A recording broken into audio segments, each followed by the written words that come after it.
Bonjour et bienvenue dans ce podcast dans lequel on va voir ensemble comment, en tant qu'entrepreneur, avoir confiance en toi ou comment reprendre ou retrouver confiance en toi si jamais tu l'as perdu. Et pour ce podcast, je vais te prendre l'histoire de Jessica. Jessica qui est une cliente à moi. Alors bien évidemment, c'est pas son vrai nom, je garde l'anonymat, mais tu vas voir que au travers de son histoire, au travers de ce qu'elle vivait, et surtout de la manière dont on a travaillé pour faire en sorte qu'elle retrouve cette confiance en elle et qu'elle puisse développer son activité, eh bien, ça va forcément te parler et il y a forcément des choses que tu vas pouvoir prendre pour toi, que tu vas pouvoir travailler pour retrouver cette confiance en toi. Juste avant, je t'invite à t'abonner à ce podcast et puis également, pour avoir une fiche de travail, je t'ai créé une trame récapitulative de tout ce podcast pour avoir les points essentiels que tu peux retrouver au format PDF en cliquant sur le lien autour de cette vidéo. Et avant de commencer, j'ai 3 choses importantes à te dire. Ces 3 choses, tu peux les noter sur un post-it que tu peux t'accrocher sur ton frigo, sur ton miroir, peu importe, parce que ça va vraiment jouer sur toute la suite de ce podcast. La première des choses, c'est que la confiance en soi, le manque de confiance en soi n'arrive pas qu'aux débutants. Ça arrive à tout le monde, ça arrive également à des entrepreneurs à succès, ça arrive à des athlètes olympiques, ça arrive vraiment à tout le monde. Pourquoi ? Parce que dans un premier temps, la confiance, elle est subjective et elle est contextuelle. Par rapport au contextuel, je vais te donner un exemple qui va être assez parlant. Il y a de ça environ, j'ai envie de te dire même carrément 2 ans, ça va bientôt faire 2 ans, 1 an et demi, 2 ans grand maximum, où j'animais un workshop Wim Hof. Donc je mettais les gens en maillot de bain dans une eau à 0 degré, et dans les participants, tu avais un ami à moi qui était professionnel en MMA, qui avait assez confiance en lui, tu le mettais dans une cage, il était comme chez lui. Et donc là, on a changé de contexte. Il était chez moi, pour le coup, dans mon atelier, et il devait se mettre pratiquement à poil dans une eau à 0 degré.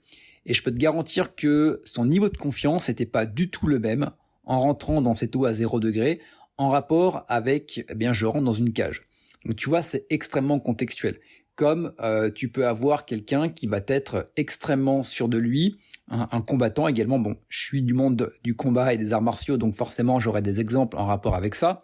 Mais tu peux avoir quelqu'un qui peut se friter dans une cage de MMA, qui a hyper confiance en lui, qui se sent quelqu'un de très très fort. Et par contre, tu le mets dans la rue et tu lui demandes d'aborder une femme dans la rue, son niveau de confiance en lui est proche de 0. Donc tu vois, elle est réellement contextuelle. Également, la confiance en soi, c'est toujours en rapport avec un référentiel extérieur. Par rapport à qui ou par rapport à quoi ? Et c'est d'ailleurs l'une des questions que je vais te demander de te poser là, maintenant, tout de suite. Tu peux même mettre ce podcast sur pause parce que tu vas voir que déjà, le manque de confiance en lui ou en toi, il va en prendre un coup à partir du moment où tu vas répondre à ces questions-là et au moins, ça va t'apporter de la clarté sur la situation. La première des choses, je vais te demander de repérer le moment, la situation ou encore le contexte dans lequel tu n'as pas confiance en toi. À partir du moment où tu as ce moment, cette situation ou ce contexte, et je vais te demander de trouver le référentiel. Donc finalement, quand tu te dis « j'ai pas confiance en moi », alors ça peut être par exemple, prenons l'exemple, de développer ton activité, j'ai pas confiance en moi sur le fait que ça marche, trouve le référentiel. Qui est-ce que tu perçois de confiant ? Alors ça peut être généralement papa, maman, frère, sœur, grands-parents. Ça peut être également par extension les cousins, ça peut être également les tantes, les oncles. Mais ça peut être surtout un ou une concurrente. Et finalement, qui est-ce que tu perçois comme concurrent de confiant dans telle ou telle situation ? Ça peut être également une icône. Alors je dis icône, ça peut être un acteur, ça peut être également un personnage de dessin animé, peu importe. Voilà, quelle est la forme, sous quelle forme prend cette personne que tu as, qui a confiance en elle. Et ce qui est intéressant, et ça c'est souvent la question que je te pose, que je pose aux personnes que j'accompagne, c'est imagine, cette personne tu vas la voir, et cette personne tu lui demandes comment est-ce qu'elle fait pour être aussi confiante. Et je peux te garantir que dans 99,999% des cas, la réponse est toujours la même. Je sais pas, je suis simplement moi-même. Et là, finalement, tu as la réponse à tout. c'est que la personne que tu perçois plus confiante que toi ne se pose pas la question de comment est-ce que je dois être plus confiant. Et du fait qu'elle ne se pose pas cette question-là, eh bien forcément, elle est beaucoup plus confiante. Et c'est exactement ce que vivait Jessica. Jessica, elle n'avait pas confiance en elle. Elle avait surtout pas confiance en les autres. Ce qui faisait qu'elle n'arrivait pas et elle ne s'autorisait pas à déléguer. En gros, #procrastination, notamment, et je te renvoie au podcast précédent que je te mettrai dans le i comme information ou dans la description. Et finalement, du fait qu'elle ne s'autorisait pas à déléguer, eh bien, elle n'arrivait tout simplement pas à développer son entreprise. Donc forcément, cela lui occasionnait du stress, des charges mentales, mais également de la frustration. Donc, quand tu es dans cette situation, il y a deux possibilités. Tu vas voir la méthode force, finalement par l'expérience, par le faire. Je te rapporte toujours à cette pyramide qui est l'être, le faire et l'avoir. Et si tu joues donc sur le faire, ça va être beaucoup plus compliqué. À court terme, déjà, ça va être beaucoup plus fatigant. Tu vas avoir ce que je vais appeler le syndrome de caillou dans la chaussure.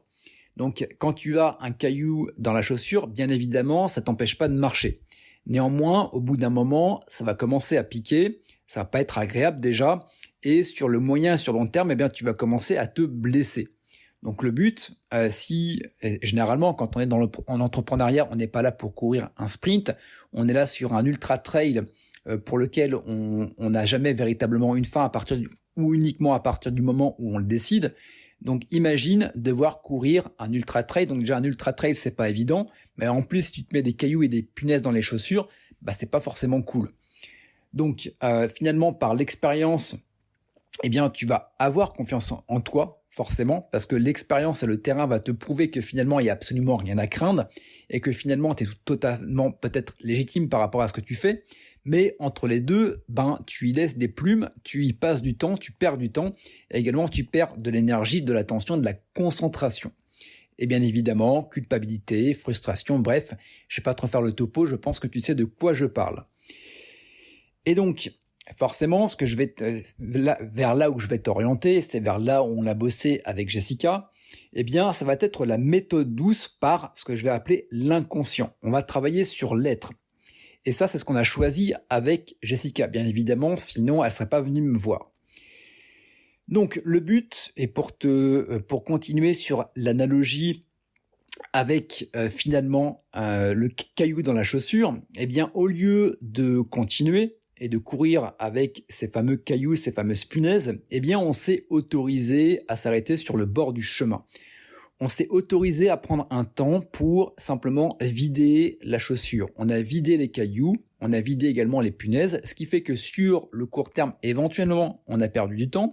Mais si tu regardes sur du moyen et du long terme, eh bien, tu rattrapes la personne qui courait avec ses cailloux. Tu profites également beaucoup plus du chemin et également, tu vas beaucoup plus loin et tu y prends beaucoup plus plaisir. Donc, c'est exactement ce qu'il faut faire, ce que je recommande bien évidemment. Donc, il y a deux choses. Donc, la première des choses, ça va être de travailler sur la confiance. Donc, on a travaillé avec Jessica sur la confiance. Donc, on a fait ce qu'on appelle une dépolarisation inversée. Donc, c'est quoi la dépolarisation ? C'est simplement un rééquilibrage de perception. C'est un outil que j'utilise en rapport avec l'Académie de la haute performance pour lequel, chez qui je me suis formé. Et ça, c'est extrêmement puissant parce qu'à partir du moment où tu fais cette technique-là, on va aller chercher, en gros, je t'explique un petit peu comment ça marche, on va aller chercher finalement la personne que tu mets sur un piédestal. Donc la personne que tu perçois de confiante dans la situation donnée, donc par rapport à qui tu te compares là. À partir du moment où tu fais tomber cette personne de son piédestal grâce à une trame bien précise, donc là bien évidemment je pourrais pas te la partager, mais elle est assez simple finalement, c'est de faire tomber cette personne sur un piédestal. D'ailleurs si ça t'intéresse de travailler dessus, tu peux également prendre rendez-vous avec moi. Voilà, c'est le moment placement de produit, tu as le lien dans la description de cet audio-là. Donc à partir de ce moment-là, ce qui va se passer, c'est que à partir du moment où tu ne cherches plus à être confiante ou pas confiante, à partir du moment où tu fais tomber ce concept et ce fantasme d'être beaucoup plus confiant, eh bien tu le deviens finalement naturellement. Donc en gros, tu deviens simplement toi-même. Donc Jessica, elle est devenue simplement elle-même. Donc à partir du moment où tu as confiance en toi, tu as beaucoup plus confiance en les autres et forcément, tu arrives à beaucoup plus facilement déléguer. Et forcément, tu passes également un cap. Donc, tu ne te poses plus la question de est-ce que je dois être confiant ou pas, tu l'es naturellement. Ce qui nous renvoie finalement à ce que je te parlais en début de podcast, que si tu te posais la question à quelqu'un que tu trouves, que tu perçois hyper confiant, la personne te dirait, je suis simplement moi-même. Et c'est exactement ce qu'on recherche à faire par cet exercice-là. La deuxième des choses, et c'est également ce qu'on a travaillé avec Jessica, on a travaillé sur sa peur. Donc, ce qui se passait, c'est qu'elle avait des peurs de déléguer. Donc, ok, je lui ai demandé, Jessica, ok, tu as peur de déléguer. Imagine, tu délègues. Qu'est-ce qui peut se passer au pire du pire du pire du pire? Donc, je vais pas te dire exactement parce que je reste également dans l'anonymat, mais il y avait une grosse peur derrière la peur, donc la peur primaire. Et à partir du moment où on a travaillé sur cette peur primaire, et je le rappelle, une peur, c'est simplement qu'on perçoit plus d'inconvénients que de bénéfices à une situation qui peut potentiellement arriver. Et généralement, il y a un référentiel passé. Donc, on a été travaillé sur la peur qui lui était déjà arrivée, ce qu'elle avait déjà vécu. On a fait un rééquilibrage des perceptions. Et à partir du moment où tu fais un rééquilibrage de perception, la peur tombe définitivement. Donc, ce qui s'est passé concrètement, à partir du moment où Jessica, elle s'est aperçue que finalement, elle était déjà confiante et que le fait d'être confiant apportait des inconvénients aux autres et que également le fait de ne pas être confiant apportait des bénéfices. Elle n'avait plus envie d'être confiante ou pas confiante, donc on a fait tomber le trait de caractère de la confiance en soi, on l'a fait tomber. Donc, elle n'avait plus envie de l'être ou de ne pas l'être. Donc, vu qu'elle n'avait plus envie de l'être ou de ne pas l'être, elle l'a été naturellement. Alors, c'est peut-être contre-intuitif, mais à partir du moment où tu fais tomber de son piédestal un trait de caractère, également la personne qui est associée, tu te réappropries ce trait de caractère et tu peux justement le manifester de manière totalement naturelle. Donc, elle reprend confiance en elle. Et vu qu'on a également fait tomber les peurs de déléguer, de sous-traiter, ce qui s'est passé, c'est que mais c'est vraiment du jour au lendemain. Après la séance, toutes les choses qu'elle remettait au lendemain, toutes les choses qu'elle ne s'autorisait pas à le faire, elle les a fait en l'espace de quelques semaines, alors que ça faisait plusieurs mois qu'elle était bloquée dans son activité. Donc tu vois, la confiance en soi, si on peut récapituler par rapport à ce podcast, tu as déjà confiance en toi, sauf que tu ne le sais pas encore. Tu as confiance en toi à partir du moment où tu es aligné avec ton système de priorité intrinsèque. Et la confiance en soi également, de manière sous-jacente, il peut également y avoir des peurs. Et c'est intéressant de mettre le doigt sur ces peurs-là. Donc, si aujourd'hui tu as un gros manque de confiance en toi, je t'invite dans un premier temps à te dire, ok, par rapport à qui, par rapport à quoi ? Dans quel contexte, dans quelle situation, et est-ce qu'il n'y a pas une peur derrière? Et déjà, rien que ça va t'apporter de la clarté, d'avoir du recul sur la situation, et à partir du moment où tu portes en conscience ton système de fonctionnement, pour le coup qui est inconscient, à partir du moment où tu le mets en conscience, c'est beaucoup plus simple pour aller travailler dessus.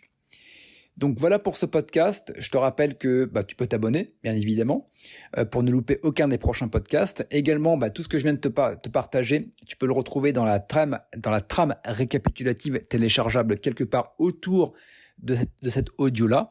Et si tu veux aller beaucoup plus loin, si tu veux expérimenter ce que a expérimenté Jessica, si tu veux reprendre confiance en toi, donc je préfère le préciser, ça s'adresse uniquement aux entrepreneurs qui sont déjà en place, qui génèrent déjà du chiffre, bien évidemment, et qui sont bien évidemment motivés, on peut en parler au téléphone. Voilà, tu as un lien également autour de cet audio. Tu prends rendez-vous. C'est un coaching de découverte qui est offert. Il n'y a pas d'obligation. Le but est vraiment de t'apporter de la clarté. Et si à la fin il y a match, je te proposerai mon offre. Et comme je dis, il n'y a aucune obligation. Il n'y a que des occasions. Voilà pour ce podcast. Je te retrouve à très bientôt pour un nouvel épisode.